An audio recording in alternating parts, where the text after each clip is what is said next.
สวัสดีครับทุกคนวันนี้เนาะผมจะพาทุกคนมาดูนาเนาะที่ล้ำไปเลี้ยวนะครับแล้วเราก็จะไปดูกันนี่ก็คือนาของเขาเจ้าเนาะยังบ่ทันได้ล้ำมันจะเป็นก้านาห้วยนะเป็นนาตีอยู่แคมป์ห้วยนี่แหละนาบ้านเราจะพามาดูนี่ก็คือก้านะมีหอยเชอรี่เยอะนะนี่ก็คือก้าของเขาเจ้านี่ประมาณนี้เลย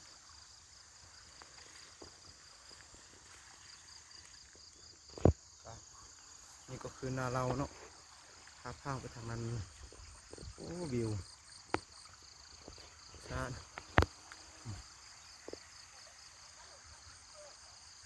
หอยหวานอืมไอ้ชุงกับบานมันเราก็จะเป็น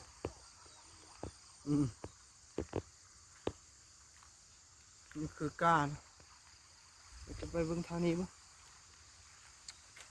ถ่ายแบบธรรมชาติเลยไม่แต่ต่ออะไร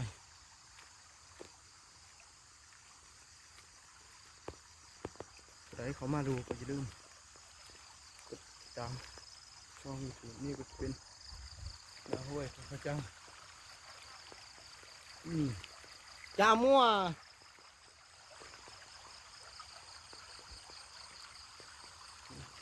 ห้วยเวลานองมามันจะไหลมานี่เวลาน้ำใหญ่มาไหลมาเยอะทำให้ท่วมนี่รถไทยสปปลาวแทนยังเป็นรถไทยเวียดอยู่นะ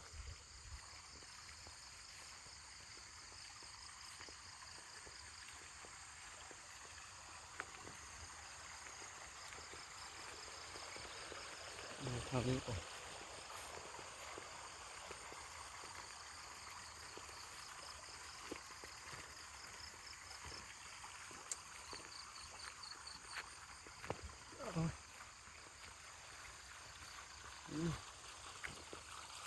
หน้าเรา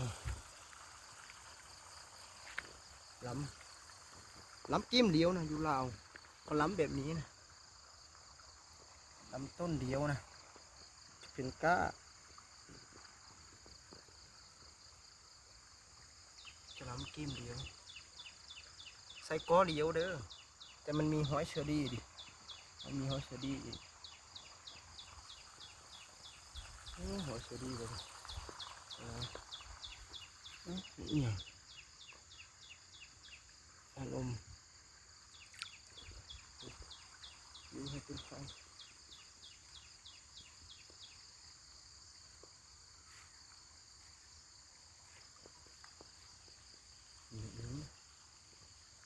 ไม่ทันคืนมันได้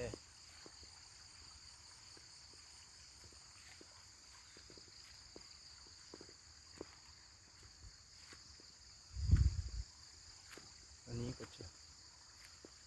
ะประมาณนี้นะ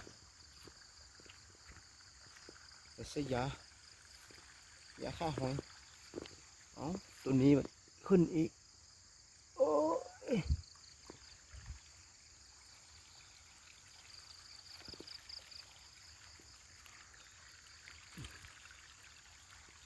ใส่ยาเวียดนะยาฆ่าหอยต้นข้าวเราไม่ดีเลยต้นข้าว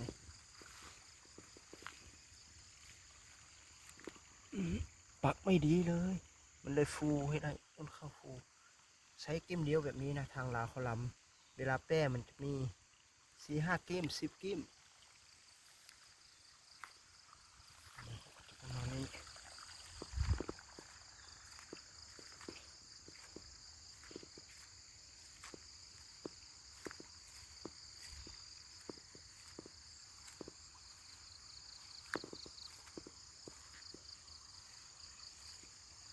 นี่ก็จะคือนาของเขาเจ้า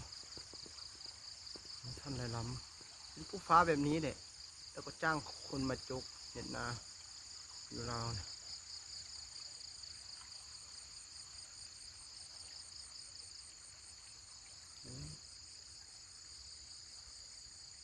ให้ดูแบบธรรมชาติเลยไม่ไล่ตัดต่อคลิปอะไรเป็นคนตัดไม่เป็นหรือว่าแบบชอบธรรมชาตินะถ้ายังก็เป็นไปตามชาติผู้ใดเขามาอินดูก็มาดูผมด้วยนะครับโอ้พวกตายบักหลายๆพวกตายลุงอังลิง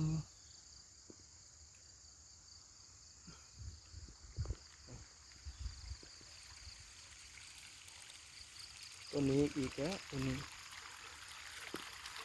เป็นข้าวตัวนี้อีกแล้วเอาละ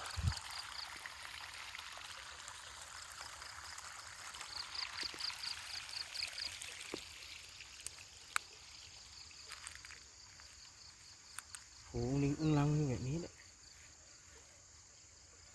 ข้าว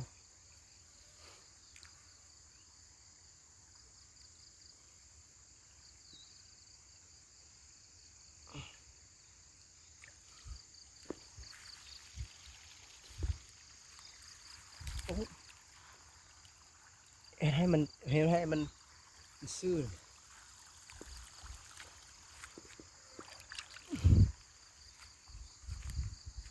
คืนนี้ฝนตกใส่เวลาน้ำนองมันจะทะลุน้ำมาสักนี้ใส่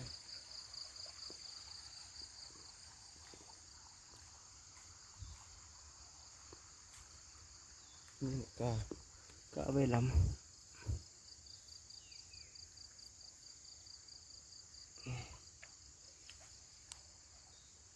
อะไรต้นข้าวซื่อๆแล้ว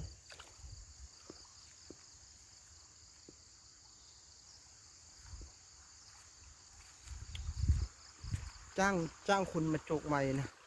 3,500,000 กีบนี่ตรงนี้เวลานองมันจะทะลุทางนั้นมาโดยทางนั้นมาเลยนี่มัน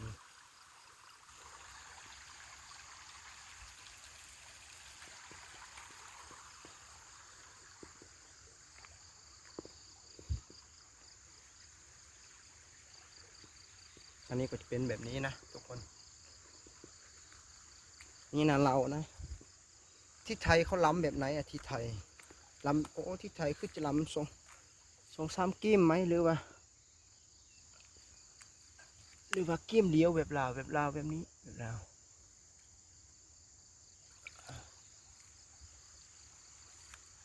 ใช่เขาจะล้ำเยอะนะใช่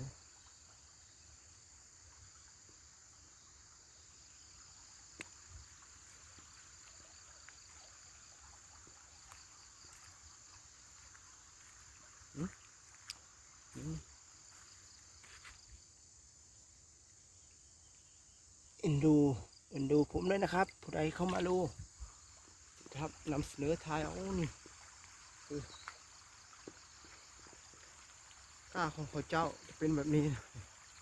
กล้าของพวกลาย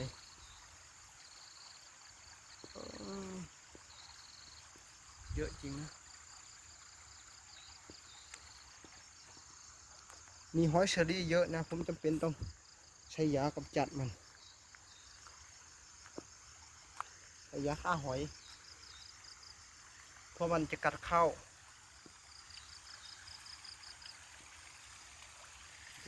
ลูกต้องไม่ใช่ยา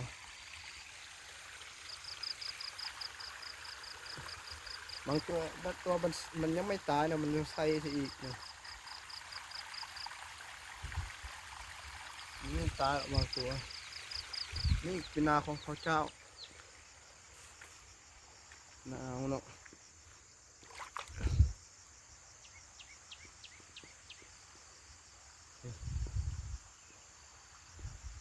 อืม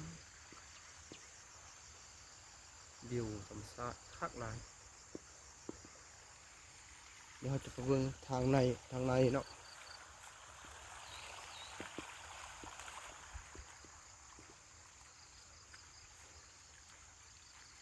คัน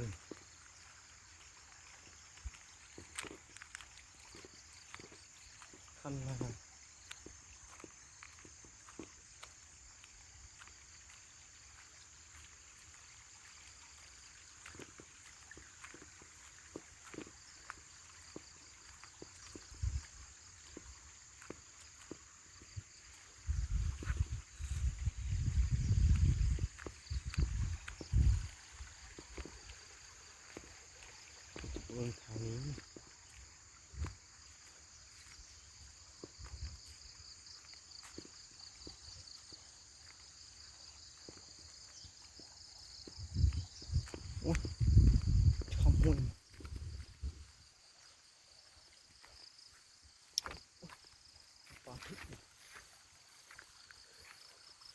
นี่ไข่เทาใช่ไหม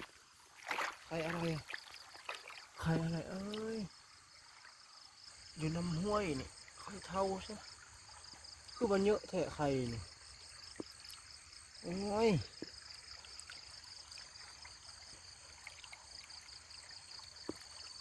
ไข่เทาใช่ไหมนี่เยอะจริงๆ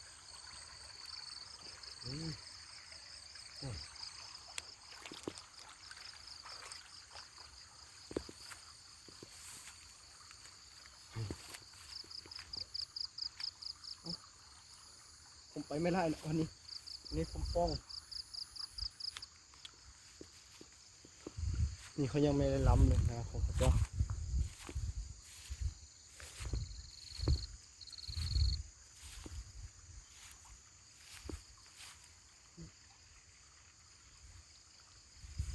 ต่อสายน้ำโอ้อยากคว้าบางลายๆอยากคว้านี่ผมต่อสายน้ำ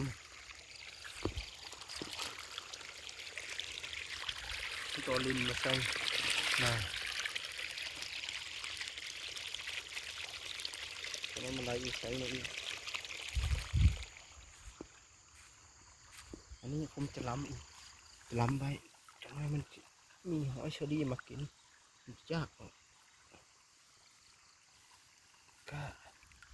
ผมจะเน็กไว้แบบนี้นะ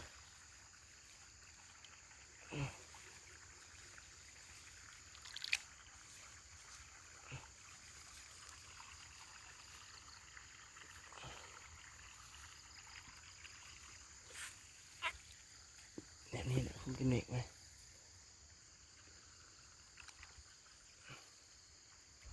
อยู่หน้าเราแนะนำให้ใช้กิ้มเดียวนะลำเพื่อมันจะแป้ต้นข้าวออก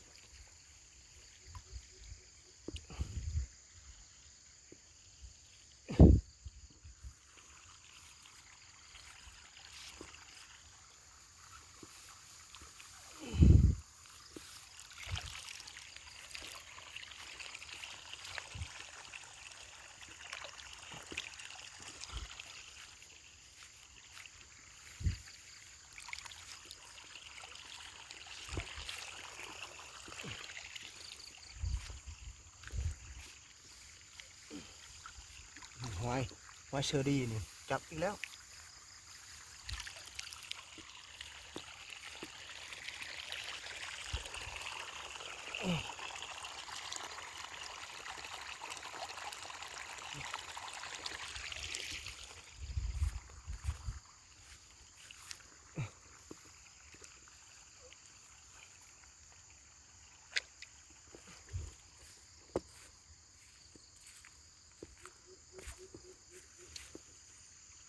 เอาลงดูเอาลงโอ้ขันกับบักน้อยๆเดี๋ยวมาทางนี้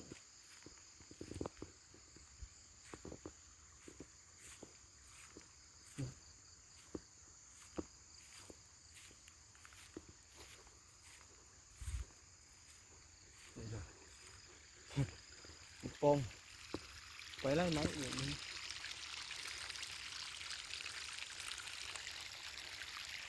คอยจะไปไล่ไม้เห็นนี้จุดเสียวสมัด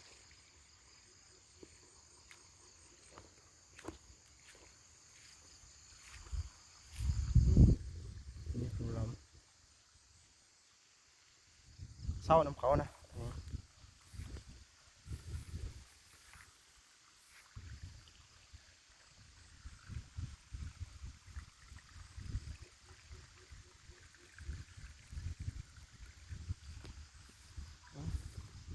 ก็จะประมาณนี้แหละอะไรเขามาลูกลืม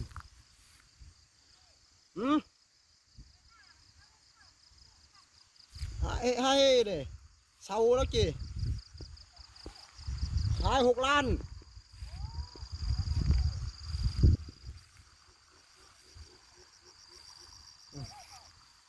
นี่เราเช่าเอ็ดจ้า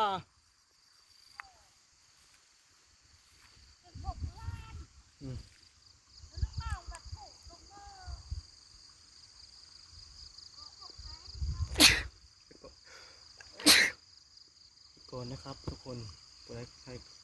ดูคลิปนี้ก็อย่าลืมให้กำลังใจผมนะครับกดติดตามผมนะครับทุกคนบ๊ายบาย